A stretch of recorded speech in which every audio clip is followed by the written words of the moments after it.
राजस्थान की भजनलाल शर्मा की सरकार का पहला पूर्ण बजट बुधवार को पेश किया गया। डिप्टी सीएम और वित्त मंत्री दिया कुमारी ने राजस्थान विधानसभा में बजट पेश किया। अपने बजट भाषण की शुरुआत दिया कुमारी ने प्रधानमंत्री नरेंद्र मोदी के संसद में दिए गए भाषण का जिक्र करते हुए निदा फाजली की गजल सुनाई। वित्त मंत्री ने कहा, जब सफर में धूप होगी तो चल सको तो चलो।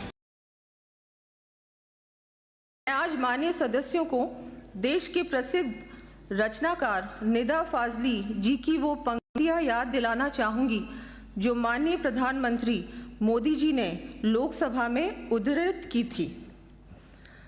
सफर में धूप तो होगी, जो चल सको तो चलो, सभी है भीड़ में, तुम भी निकल सको तो चलो। किसी के वास्ते राहें कहाँ बदलती हैं, तुम अपने आप को खुद ही बदल सको तो चलो।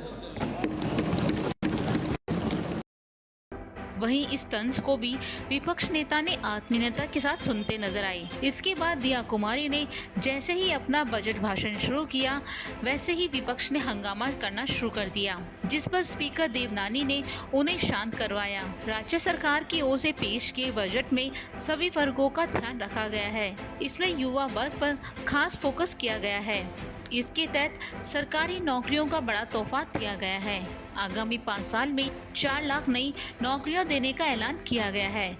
समाज सुरक्षा के तहत पेंशनर्स की इलाज की राशि 30,000 से बढ़ाकर 50,000 कर दी गई है।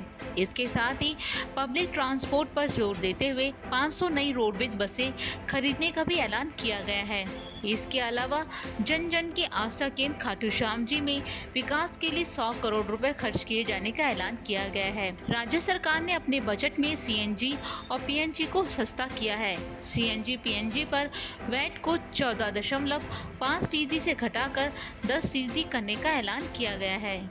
इसके साथ ही बजट में हर संभाग मुख्यालय पर बालिका सैनिक स्कूल बनाए जाने की घोषणा की गई है। इसमें बालिकाओं के सेना में जाने के रास्ते खुलेंगे। वहीं पंचायत चुनावों को लेकर भी बड़ी घोषणा की गई है। इसके तहत पंचायतों को एक राज्य एक चुनाव नीति को लागू किया जाएगा। राजस्थान की बहुचर्चित पीकेसी यानी ईआरसीपी को पहले फेज में 9600 करोड़ रुपए खर्च किए जाएंगे। पीकेसी प्रोजेक्ट को अमली जमा पहनाने की दिशा में ये बड़ा कदम है। राजस्थान की भजनलाल सरकार ने संविदा कर्मियों की सुध लेते हुए 19 साल में 2 बार इंक्रीमेंट देने का ऐलान किया है।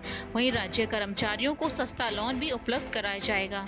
इसके साथ ही फैमिली पेंशन बढ़ी हुई दरों से दी जाएगी। बजट में किसानों को सौगात देते हुए किसानों की आय बढ़ाने की दिशा में 1,45,000 नए कृषि कनेक्शन जारी किए जाएंगे और 5 लाख नए किसानों को ब्याज मुक्त फसली ऋण देने का ऐलान किया गया है। साथ ही 5,000 किसानों को टिग्गे निर्माण के लिए अनुदान देने की भी घोषणा की गई है। वहीं बजट में कानून और व्यवस्था को लेकर भी बड़ी घोषणाएं की गई हैं। इसके तहत राजस्थान में महिलाओं और बच्चियों से छेड़छाड़ रोकने के लिए निर्भया स्क्वाड की 500 कालिका पेट्रोलिंग यूनिट के गठन की बड़ी घोषणा की गई है। वहीं जयपुर, जोधपुर और कोटा सहित 1 लाख से ज्यादा आबादी वाले क्षेत्रों में ट्रैफिक पुलिस में 1500 ट्रैफिक वॉलंटियर बनाने की घोषणा की गई है। नए कानून के हिसाब से जरूरी IT उपकरण उपलब्ध कराने के लिए पुलिस को 50 करोड़ का बजट दिया जाएगा। इसके अलावा भजनलाल सरकार ने राजस्थान पुलिस में 5500 नए पद सृजित करने का ऐलान किया है। पुलिस महकमे को 750 नई बाइकें दी जाएंगी। इसके साथ ही 50 हल्के वाहन उपलब्ध कराए जाएंगे।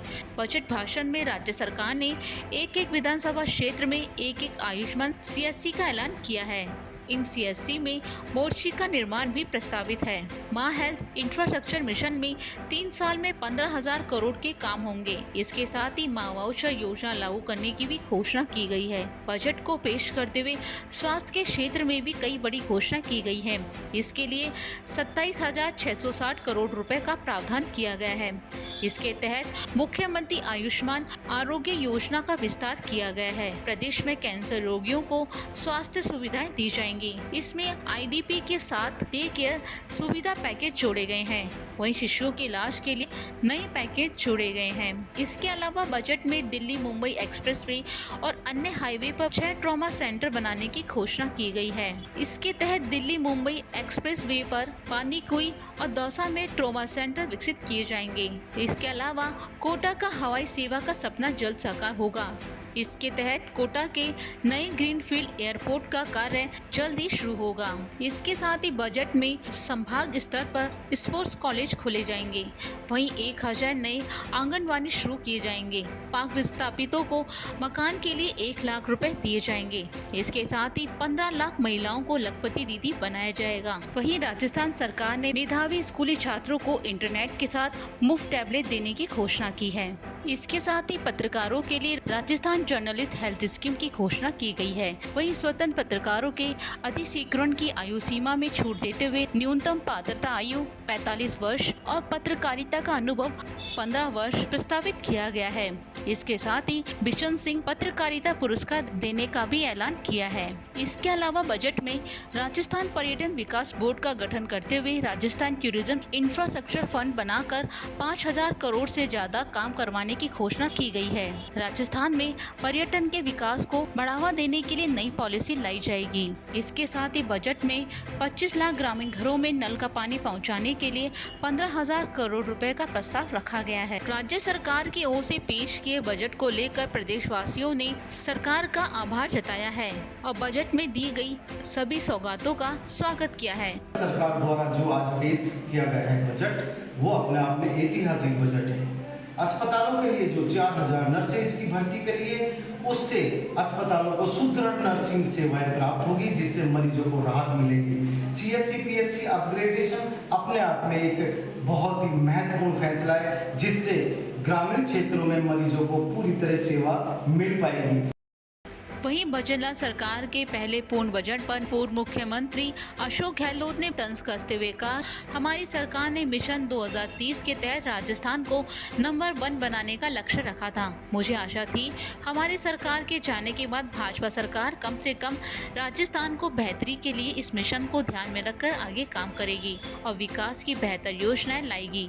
और राजस्थान सरकार द्वारा लाए गए बजट का शिक्षा, स्वास्थ्य और सामाजिक सुरक्षा से कोई सरोकार नहीं लगता है। इसके अलावा पूर्व डिप्टी सीएम सचिन पायलट ने कहा कि राज्य सरकार के बजट में कुछ खास नहीं है। किसानों, नौजवानों, बेरोजगार के लिए कुछ बड़े वादे नहीं किए गए। सिर्फ खाना पूर्ति हुई है और कोई ठोस कदम उठाए नहीं है। जो मूलभूत सुविधाएं की जनता को ज़रूरत थी, आज बिजली पानी से बहुत बुरा हाल है प्रदेश में, और विशेष रूप से जो कृषि क्षेत्र है उसमें जो घोषणाएं पहले की थी उनको पूरा नहीं कर पाए। अभी नई घोषणाएं करी हैं। मुझे लगता है कि ये पढ़ा गया है, लेकिन इसमें जो भावना होनी चाहिए थी नौजवानों को रोज़गार देने की, अभी घोषणा करी है इतने लाख नौकरियां, लेकिन पिछले 6 महीने में जो हमारी सरकार जो नौकरियां देकर गई थी उनको भी लागू नहीं कर पाए हैं। तो मुझे लगता है। वहीं कांग्रेस प्रदेश अध्यक्ष गोविंद सिंह डोटासरा ने कहा, ये बजट सिर्फ आंकड़ों और शब्दों का मायाजाल है। नौजवान की, दलित की, पिछड़े की और मातृशक्ति की कहीं कोई बात नहीं हो रही थी। इनके 12 महीने तो समझ में ही नहीं आएगा कि बजट आया क्या है।